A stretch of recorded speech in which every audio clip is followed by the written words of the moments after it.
At my husband's funeral, my son said, "You'll get nothing, Mom. I'll take all the inheritance from you." He hired an expensive lawyer, but at the reading of the will, my lawyer read one sentence, and everyone started trembling. Good day, dear listeners. It's Clara again. I'm glad you're here with me. Please like this video and listen to my story till the end, and let me know which city you're listening from. That way I can see how far my story has traveled. They say you never truly know a person until money enters the room. I used to believe that was just a cynical saying, the kind of thing bitter people repeat to justify their own disappointments. I was wrong. I learned that lesson the hard way, standing in black at my husband's graveside, with the smell of fresh earth in the air and my son's voice in my ear, saying words I never imagined I would hear from him. But let me start from the beginning, because the beginning matters. My name is Dorothy Callahan. I am 68 years old, and for 41 years I was married to the finest man I ever knew, Harold Callahan. We built our life together in Millbrook, a quiet town in upstate New York, where the maples turn red in October and the winters are long and honest. Harold was a civil engineer. I was a school librarian for 30 years. We were not wealthy people in the flashy sense of the word, but we were comfortable. We owned our home outright, a white colonial on Sycamore Lane with a porch. Harold built himself the summer after our youngest was born. We had savings. Harold had a modest pension and a life insurance policy. And over the years, quietly, patiently, Harold had invested well. Not spectacularly, just steadily. The way he did everything. We had 2 children. Our daughter Patricia lives in Portland with her husband and 3 kids. She calls every Sunday without fail. Our son Richard, well, Richard is a different story. Richard is 52 years old and has always been a man who believed the world owed him something. I am his mother, and I say that not with cruelty, but with the particular sadness of someone who watched it happen and could not stop it.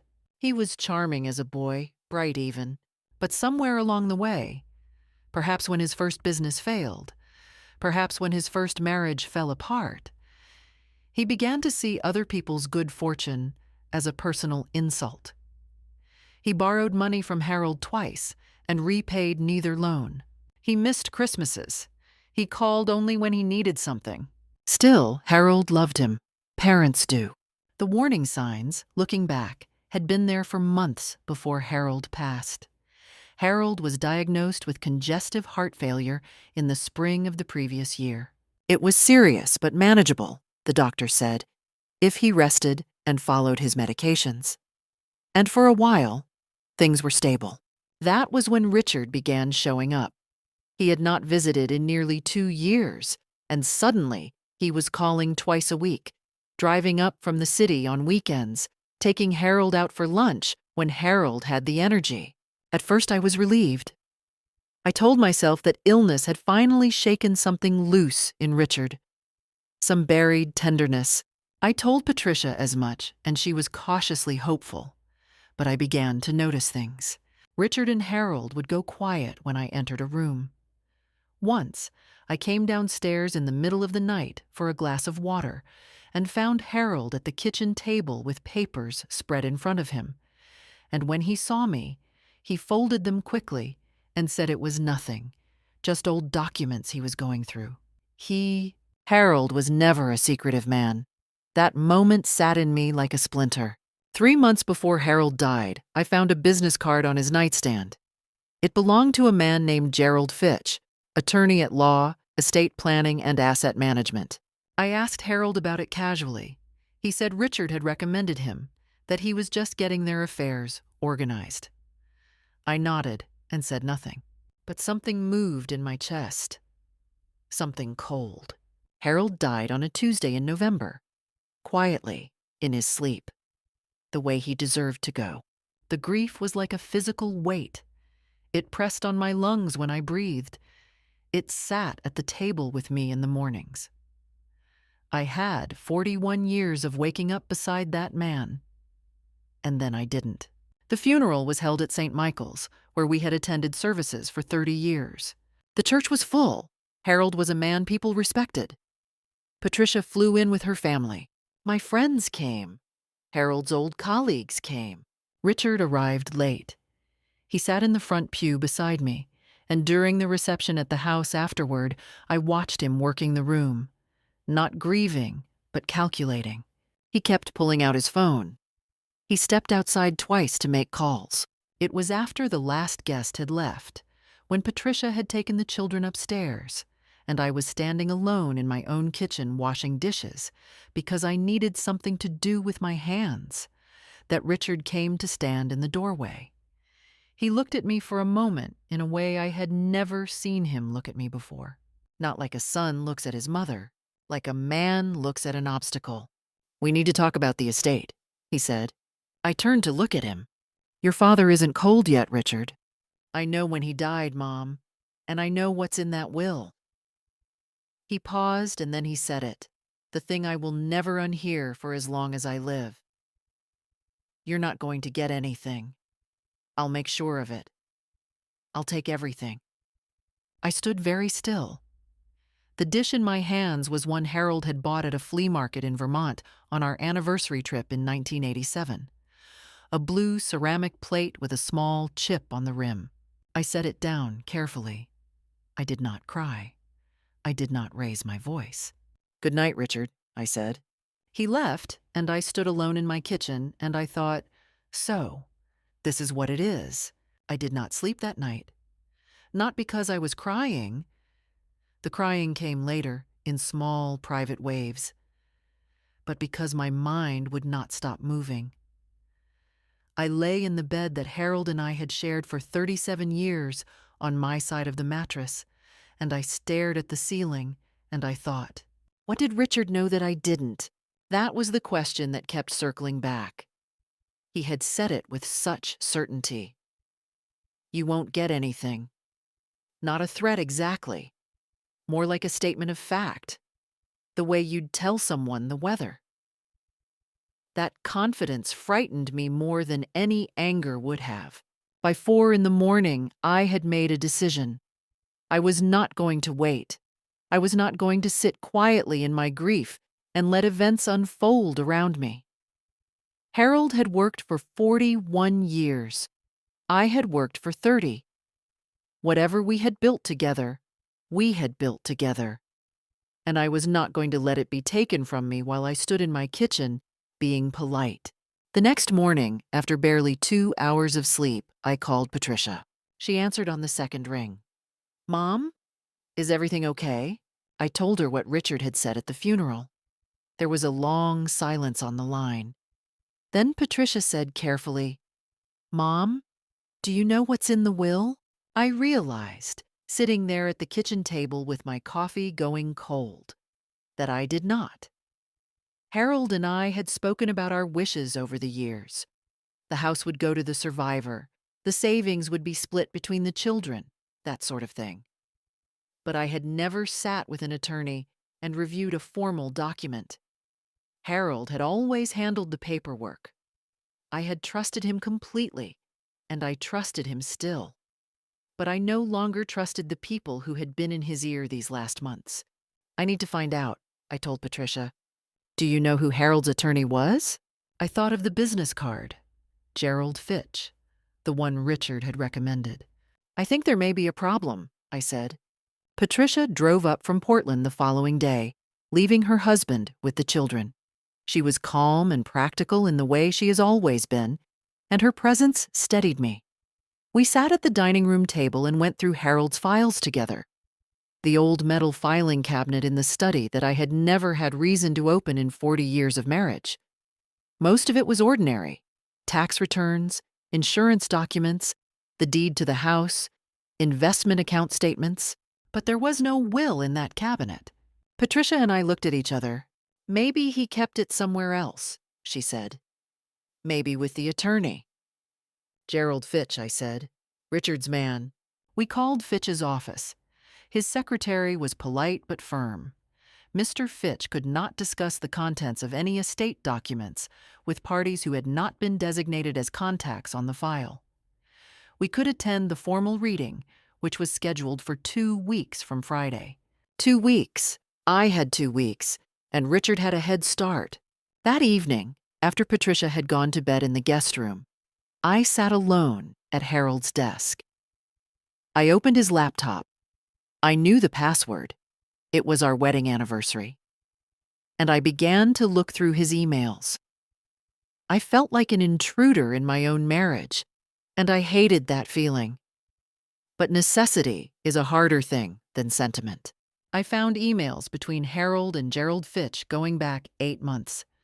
Most were routine, but one, dated 4 months before Harold's death, made my hands go still on the keyboard. It was a short message from Harold to Fitch, with the subject line amendment, final version. The body of the email said only, "Gerald, please proceed as we discussed." H, an amendment, a final version. Something had been changed. I closed the laptop and sat in the dark for a long time. Here is what I knew. Richard had inserted himself into Harold's life during Harold's illness. Richard had introduced Harold to his own attorney. Something in Harold's will had been amended in the last months of his life, when Harold was on strong cardiac medications that affected his concentration and his sleep. And Richard, standing in my doorway the night of the funeral, had been absolutely certain that I would receive nothing. Was my husband manipulated by our own son? Had Harold been pressured into changing his will while he was weakened and medicated, and perhaps frightened by his own mortality? The thought made me physically ill, and yet it made a terrible kind of sense. I picked up the phone and called a number I had written on a notepad earlier that day, after Patricia had suggested it. The office of Margaret Howe, an estate litigation attorney with an office in Albany. Her assistant said she had an opening Thursday morning. "I'll be there," I said. I did not know then how this would end.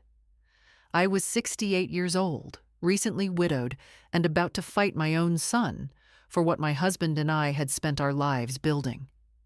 I was frightened. Of course I was frightened. But I was also, beneath the fear, something else. Something I hadn't felt in years. I was angry. And for the first time since Harold died, that anger felt like a rope to hold on to. Margaret Howe's office was on the 3rd floor of a building on State Street in Albany, with tall windows that looked out over the gray November street.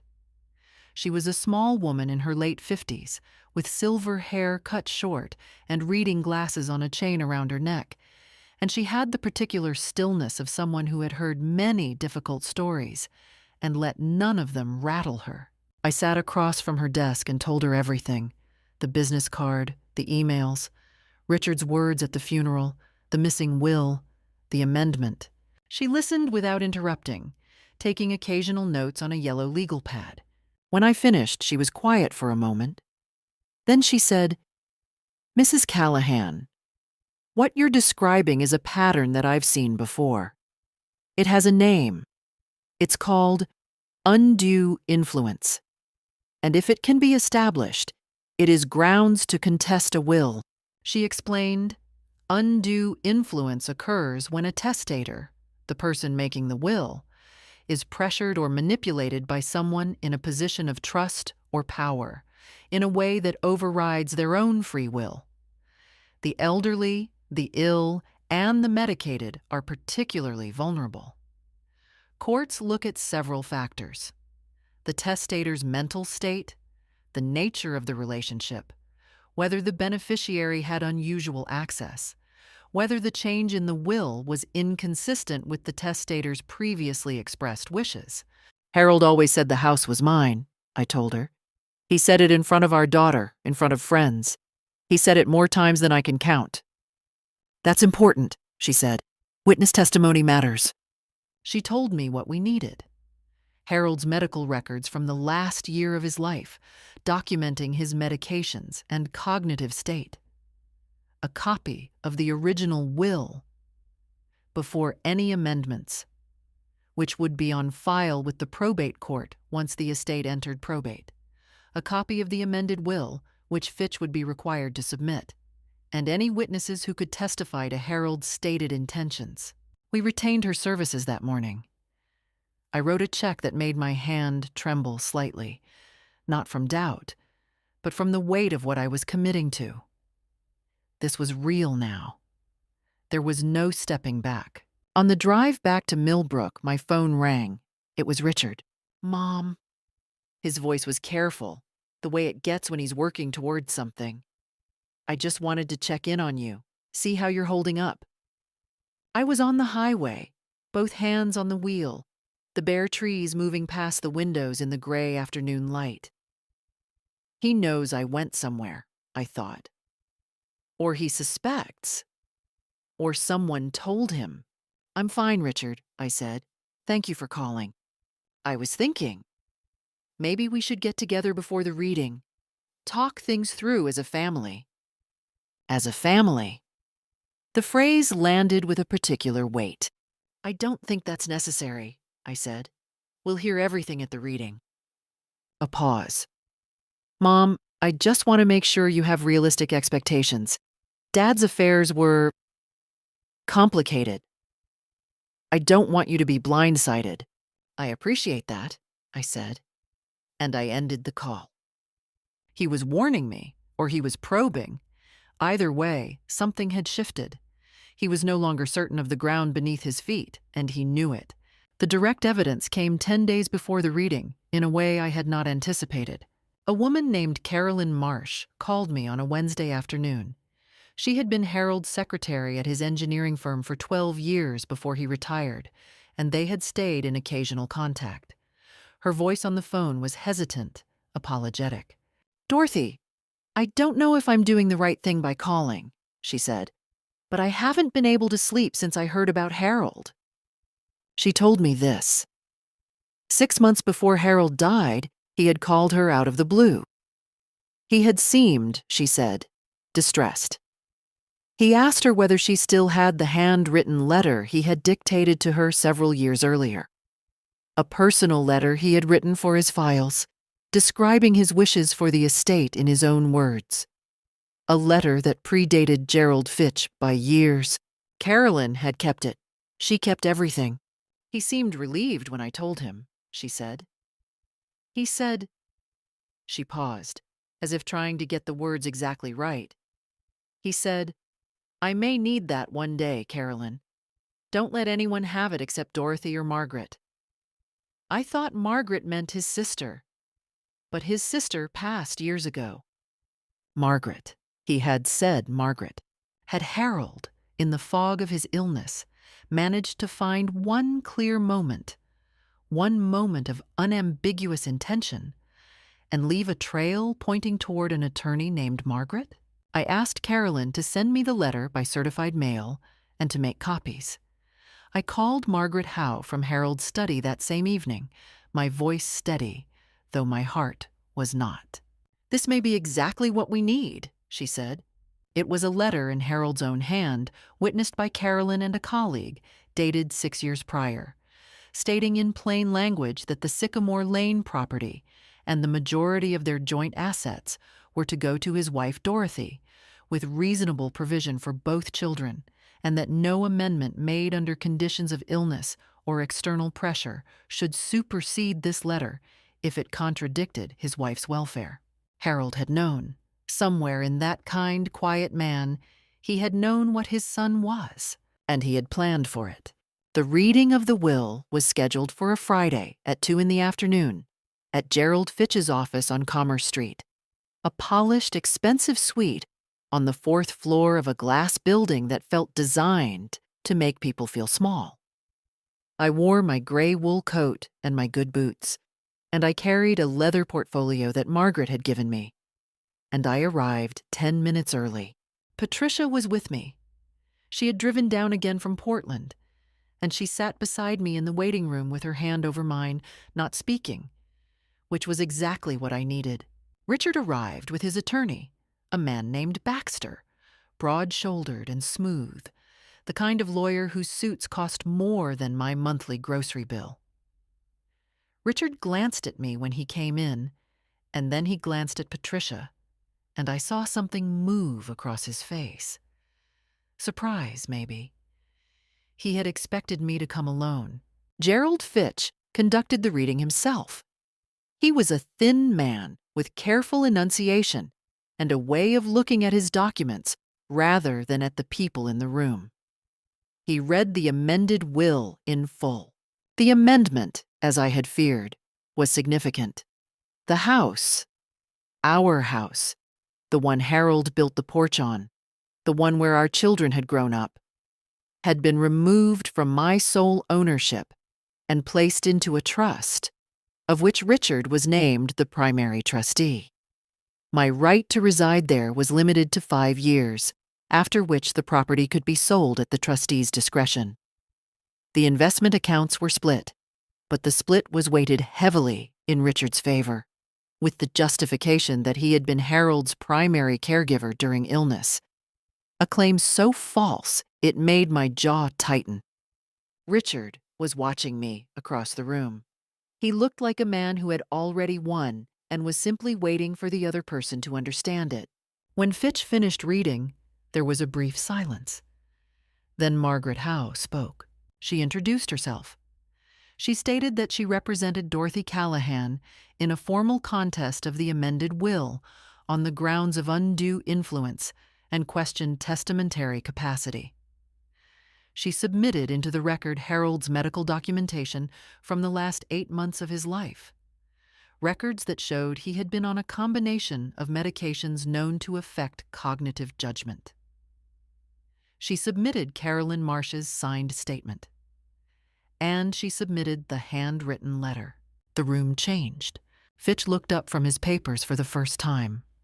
Baxter leaned forward. Richard's face went from satisfaction to something harder and colder.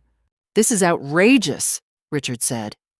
He was looking at me now, not at the attorneys. "You did this. You had that letter manufactured." "Richard," Margaret's voice was very calm. "That letter was witnessed and notarized 6 years ago. The provenance is documented. I'd encourage you to lower your voice." The formal proceeding ended shortly after. The will contest had been officially filed. The matter would proceed to probate court. Nothing could be distributed until the case was resolved.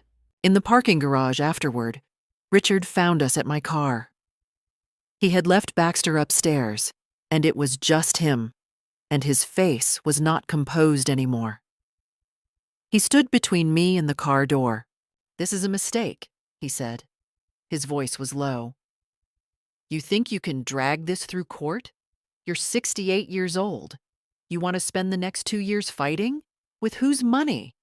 You'll burn through everything just in legal fees and end up with nothing anyway."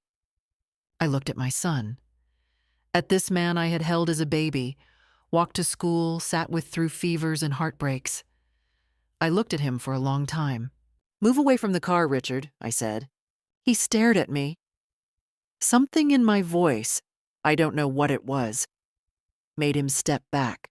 Patricia and I drove home in silence for the first 20 minutes. Then she said, "Mom, are you okay?" "I'm going to be," I said, and I meant it. The following week I did something I hadn't done in months. I took 3 days with absolutely no legal calls, no emails, no strategy. I drove out to the cabin on Lake George that Harold and I had rented every summer for 20 years. The owners, the Hendersons, let me stay off season for almost nothing. I walked along the shore in the cold. I made soup. I slept. I let myself cry for Harold in a way I hadn't had the space to do, because the grief had been crowded out by the fight. On the 3rd morning, I sat on the porch, wrapped in a blanket, watching the lake, and I thought about Harold's letter. He had written it 6 years ago. He had foreseen this. He had loved me enough to think ahead and protect me. That thought was both a grief and a comfort, twisted together like the 2 sides of a single thread. I drove home rested, I was ready. The weeks that followed had a strange, suspended quality, the way a storm feels after the first lightning and before the thunder arrives. The court process moved slowly, as court processes do, and I learned to exist inside that slowness without being consumed by it. Richard called once about 10 days after the reading. His tone was different this time, softer, almost reasonable. "Mom, I've been thinking," he said. "Maybe we've both been reacting emotionally. Maybe there's a way to handle this that doesn't destroy the family." I was in the kitchen when he called. I was making tea, and I stood at the counter and listened to him carefully, the way you listen to weather reports before a long drive. He proposed a settlement. I would drop the will contest, and in exchange, he would agree not to exercise his trustee authority to sell the house for 10 years instead of 5. He framed it as generosity. He said the word fair 4 times in 3 minutes. I thought about that word. Fair. What was fair about a son who had attended his father's funeral looking for leverage? What was fair about an amendment signed when Harold was on medications that blurred his judgment?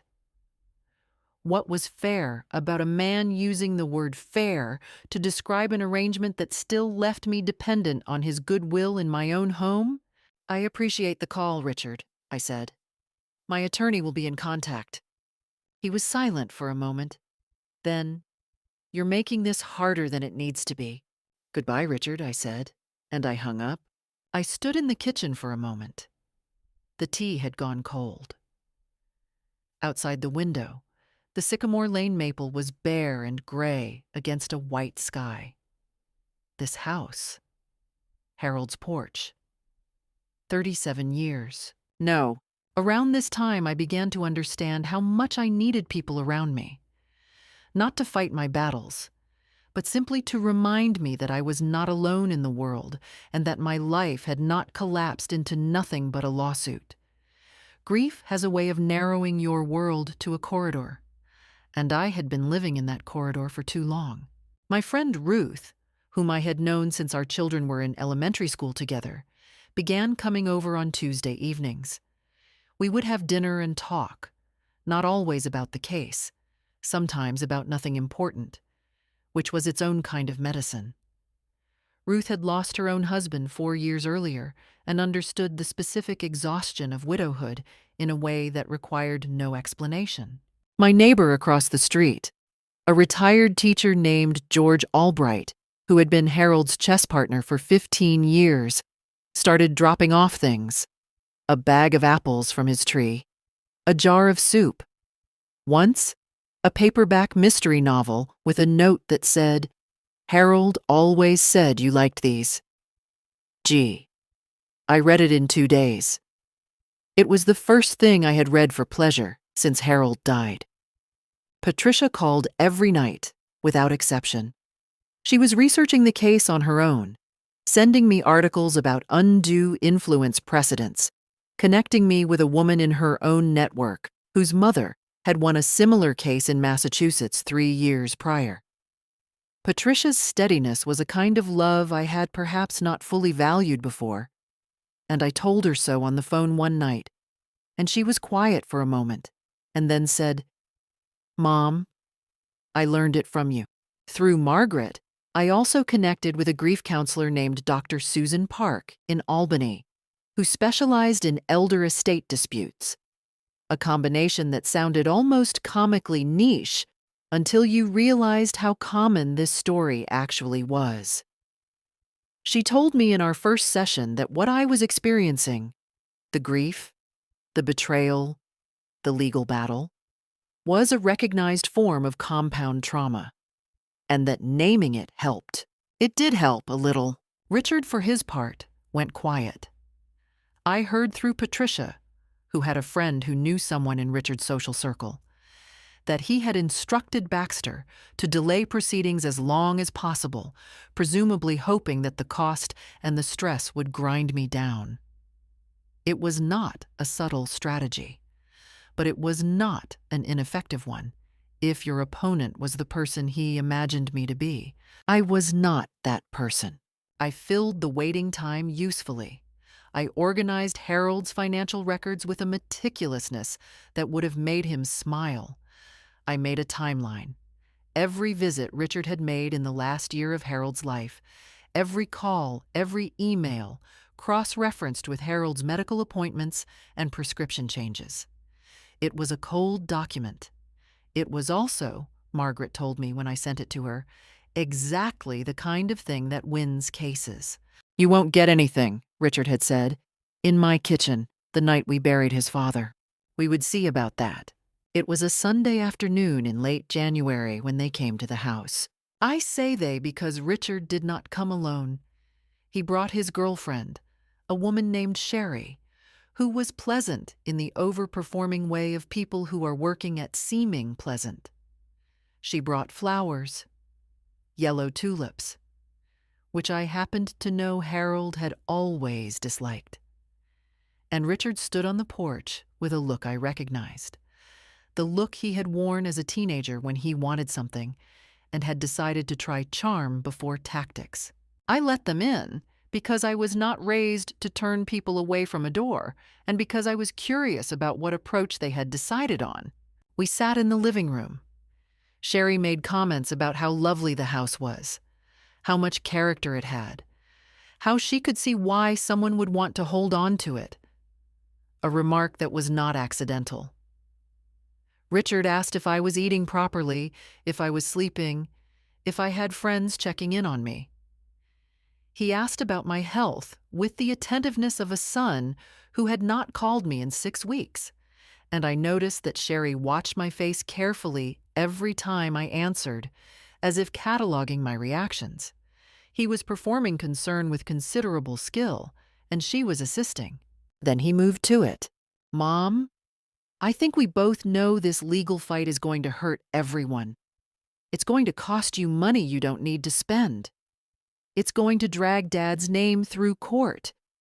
And do you really want strangers, judges, lawyers, picking through his medical records and deciding what he did or didn't mean?" He leaned forward. "Dad wasn't manipulated, Mom. He made a decision. Maybe it wasn't the decision you wanted, but it was his decision, and fighting it is. It's almost like saying he didn't have the right to make it. It was skillfully done. I'll grant him that." He had taken my love for Harold and tried to make it into a lever against me. He was suggesting that contesting the will was somehow a betrayal of Harold's autonomy, that my fight was not justice but selfishness, dressed up in legal language. It was the most dangerous argument he had made yet, because it had a shape that resembled truth if you didn't look at it too carefully. I looked at Richard for a long time before I answered.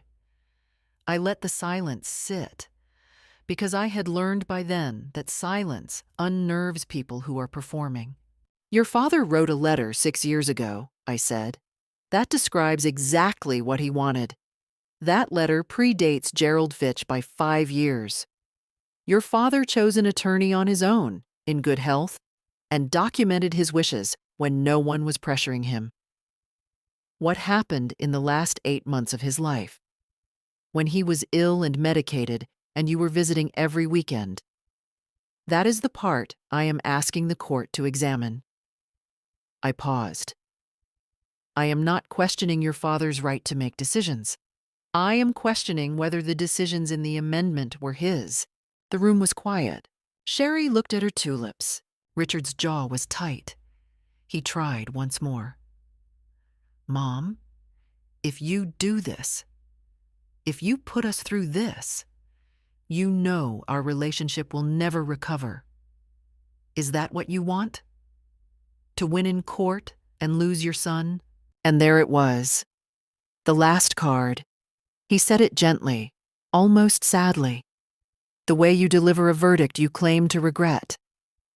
Sherry looked down at her hands. The whole scene had the texture of something rehearsed.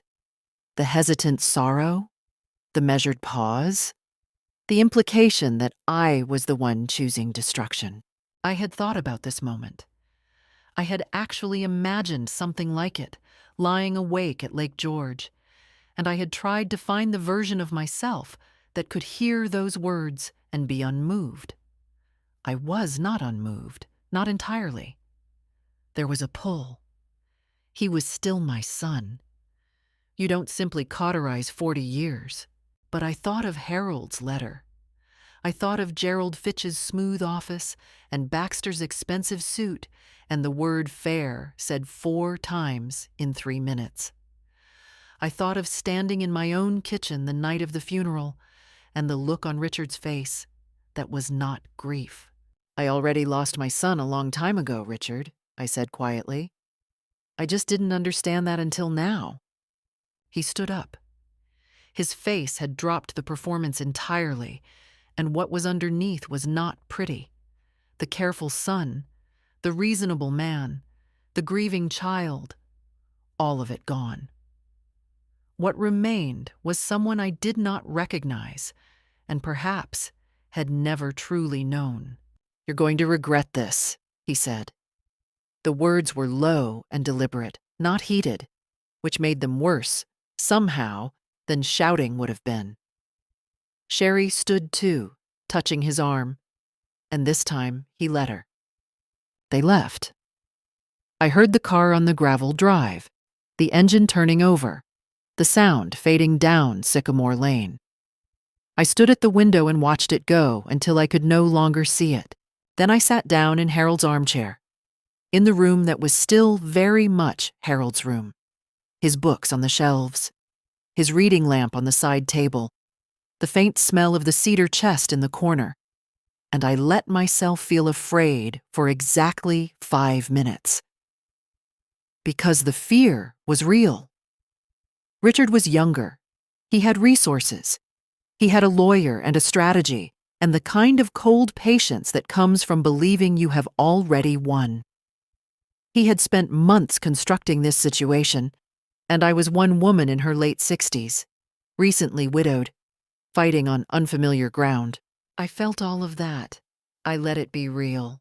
And then the 5 minutes ended, and I thought, good, let him be certain.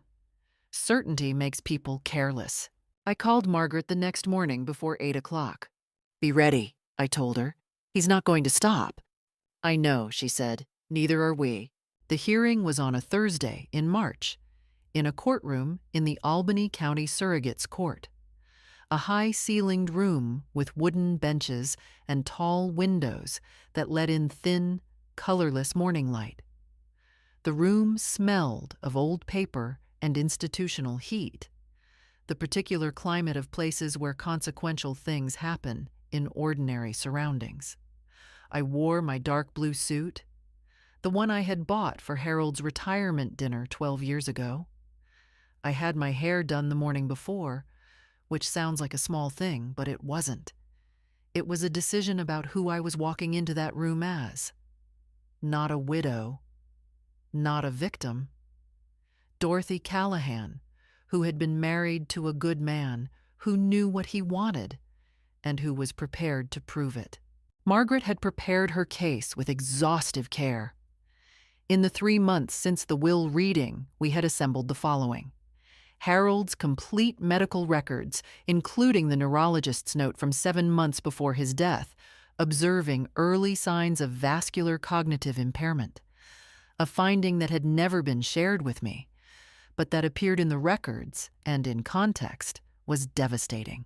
The note was careful and clinical, but its implications were not subtle.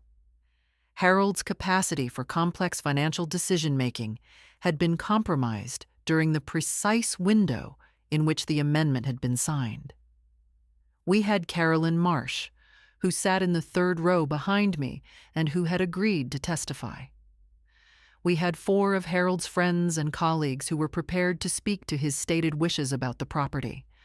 We had a forensic handwriting expert who had examined the amendment and noted subtle inconsistencies, suggesting it had been signed in multiple sessions rather than at once, possibly under time pressure. And we had Gerald Fitch, or rather, we had what Gerald Fitch had not been able to conceal. 3 weeks before the hearing, Margaret's investigator had discovered that Fitch had a prior disciplinary action from the New York State Bar Association, a finding that he had facilitated a will amendment under ethically questionable circumstances in 2019.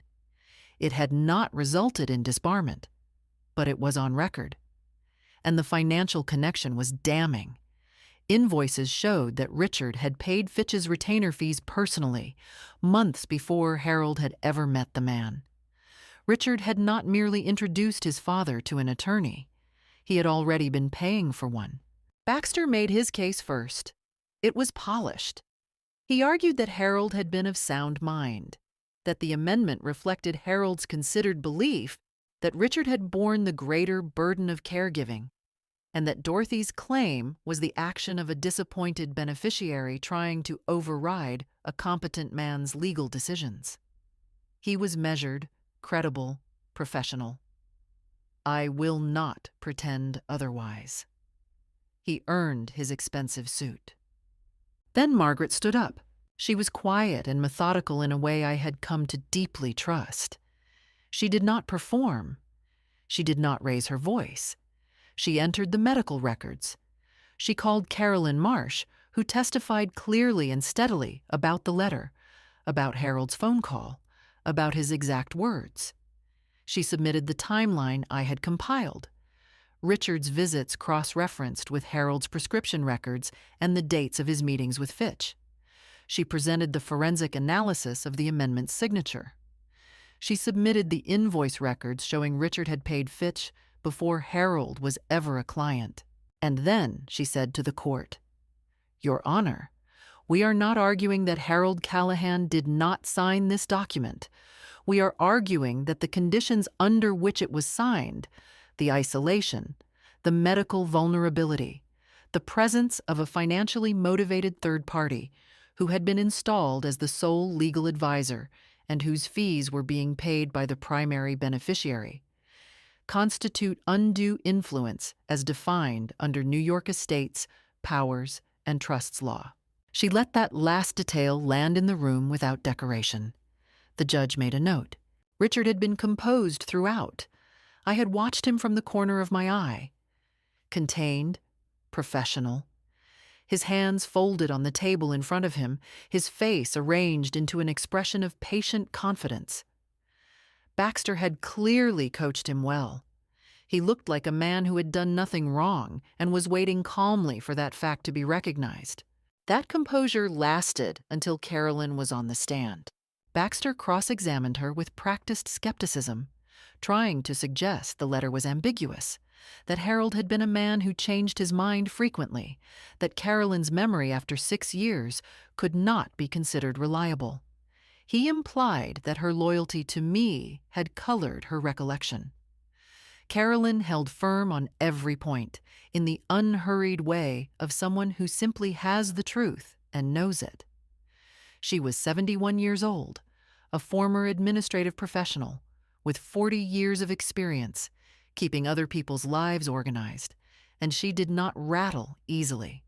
She answered each challenge with the same quiet precision. She did not elaborate unnecessarily. She did not become emotional. She was, in short, a devastating witness. Then Baxter asked, "Mrs. Marsh, did Harold Callahan ever tell you why he was concerned about the amendment?" Carolyn looked at him steadily. "He did," she said. "And what did he say?" She did not look at me. She looked at Baxter, and she answered him directly, and her voice did not waver. "He said he was afraid of what his son might do to Dorothy after he was gone." The room was quiet in a way rooms rarely are. Not the ordinary quiet of a pause, but something denser. The quiet of people absorbing something they cannot unhear. Richard stood up. He actually stood up from his chair before Baxter could stop him, and his face was no longer composed. The careful architecture of it had simply fallen away all at once, the way a structure collapses, not gradually, but entirely, in a single moment. He was looking at me across the room, not at the judge, Not at the attorneys, not at Carolyn, at me, as if this were still a private family matter that the room around him had somehow failed to grasp. "That's a lie, she's lying," he started. The judge's voice cut through the courtroom with the particular authority of someone who has spent decades waiting for precisely this kind of mistake. "Mr. Callahan, sit down, now." Richard sat. Baxter's hand was on his arm, and the expression on Baxter's face was the controlled dismay of an attorney watching a client dismantle his own case in real time. Richard's breathing was audible from where I sat. His hands, folded so carefully on the table minutes earlier, were pressed flat now, as if he needed the surface to hold himself still. I sat without moving. My hands were folded on the portfolio in my lap. I did not look away from the front of the room. I did not allow myself any visible reaction. Not satisfaction, not sorrow. Nothing that could be read. I had held everything steady for 4 months. I could hold it for 1 more hour. Margaret rested her case. The judge scheduled his ruling for 3 weeks out. But in the hallway afterward, when Baxter had steered Richard quickly toward the elevator, and the doors had closed on both of them, Margaret turned to me. She did not smile exactly. But there was something certain in her expression. The look of a person who has prepared for every variable and watched them resolve as predicted. "Dorothy," she said, "I think we're going to be fine." I nodded. I did not trust my voice quite yet. We walked out of the courthouse together into the pale March afternoon, and I stood for a moment on the steps and breathed the cold air, and thought about a Tuesday morning in November, a kitchen, a blue ceramic plate with a chip on the rim. Hold on, I had thought then. I had. The judge's written ruling arrived on a Tuesday 3 weeks later, and Margaret called me before I had even opened the document. "It's a full ruling in your favor," she said. I sat down on the edge of the kitchen chair. The blue ceramic plate was on the drying rack, where I had washed it that morning. I had read about legal rulings in the abstract. I had read legal dramas, seen them on television, but I was not prepared for the specificity of it, the precise, unadorned language in which Judge Raymond Connolly of the Albany County Surrogates Court dismantled the amended will and everything it represented. He found that Harold Callahan, in the final 8 months of his life, had exhibited diminished capacity consistent with the documented neurological findings, and that the amendment had been executed during a period when his judgment was materially impaired. He found that the pattern of access and influence exercised by Richard Callahan, the introduction of a personally connected attorney, the isolation from independent legal counsel, the timing of visits relative to medical vulnerability, constituted undue influence under New York law. He found the amendment invalid in its entirety. The original provisions governed. The house on Sycamore Lane was mine. The investment accounts were divided per Harold's original instructions, a reasonable portion to each child, the majority of the household assets secured for the surviving spouse. Richard's designation as trustee was removed. Furthermore, Judge Connolly referred Gerald Fitch's conduct to the New York State Bar Association for formal investigation, the second such referral in Fitch's career. And this time, Margaret told me, it was unlikely to result only in a footnote. Richard's attorney filed a notice of appeal within the week. It was the last card he had, and he played it. But Margaret had anticipated it, had in fact built the case with appeal-proofing in mind, and the appeal was denied 4 months later in a brief, unambiguous opinion that declined to find any reversible error in Judge Connolly's reasoning. It was over. I did not hear from Richard directly after the ruling, not for weeks. Eventually, a letter came through Baxter's office, formal, legal in tone, acknowledging the court's decision and containing no apology. I read it once and filed it. I did not expect an apology. Some debts cannot be settled with words. Patricia came up the weekend after the ruling. We opened a bottle of wine that Harold had been saving for a special occasion. A good Bordeaux he had bought years ago, waiting for the right moment. We sat on the porch he had built, in the late March cold, wrapped in coats, and we drank it. And I told Patricia about the evening I had found the email, about the drive home from Albany, with my hands steady on the wheel, about the moment at Lake George when I had cried for Harold properly, finally, and let the grief be grief instead of fuel. He knew, I said. He knew about Richard, and he tried to protect us. I know, Mom, Patricia said. We sat there until the wine was gone and the stars came out above the maples. The house behind us was lit from inside, warm and quiet, the way it had been for 37 years. Mine, the spring that followed, was the first spring I had lived alone in 41 years, and I want to be honest about it. There were mornings when the aloneness was a physical weight, when I would come downstairs and the kitchen would be so quiet that I'd leave the radio on all day just to have a voice in the house. Grief does not resolve on a legal schedule. Harold was still everywhere, in the height of the kitchen cabinets, in the books on the shelves, in the particular way the afternoon light came through the dining room window. But I was also, for the first time in nearly a year, free. Free of the waiting. Free of the vigilance. Free of the slow, grinding dread of not knowing what was coming next. The house was mine, legally and unambiguously, and I could sit in Harold's armchair and simply be sad, rather than sad and afraid. That distinction matters more than I can say. I went back to work, part-time, at the Millbrook Public Library, the same building where I had worked for 30 years, among the same shelves I had organized, cataloged, and loved.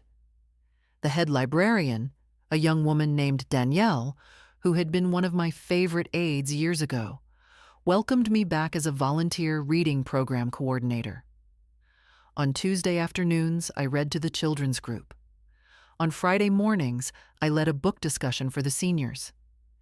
It was small and quiet and entirely good. Ruth and I began walking together in the mornings, 3 miles along the river path 3 times a week in all weather. She bought us matching rain jackets, bright yellow, which Harold would have teased me about. And we wore them without apology. George Albright taught me chess. It took me the better part of that summer to learn it properly, and I was a mediocre player and remain one. But Harold had loved it, and there was something right about learning it now, in the years after him. George and I played on Tuesday evenings, badly on my part, and with patient generosity on his. In the fall, I took a trip that Harold and I had always talked about, but never managed. 2 weeks in Portugal, with Patricia and her daughter Emma, who was 14 and curious about everything. We walked through Lisbon, ate long dinners, sat on terraces above the sea. Emma held my hand when we climbed steep hills. I thought about Harold every day and did not feel only sadness. I reorganized the house. Not to erase Harold, but to live in it as myself, in the full space of it, not just the side of the bed I had always occupied. I moved a reading chair to the window in the study. I grew tomatoes for the first time in the small garden bed Harold had always used for perennials. They were, truthfully, rather good tomatoes. Dr. Park, my counselor, and I continued meeting monthly. She told me, near the end of that first year, that what she observed in me was not just recovery, but, her word, integration. That I had absorbed the grief and the fight and the betrayal and made them part of my story without letting them become the whole of it. I thought that was probably right. As for Richard, I did not seek out information about him, but news finds its way back in a small world. Baxter, apparently, sent a bill after the appeal that Richard could not fully pay.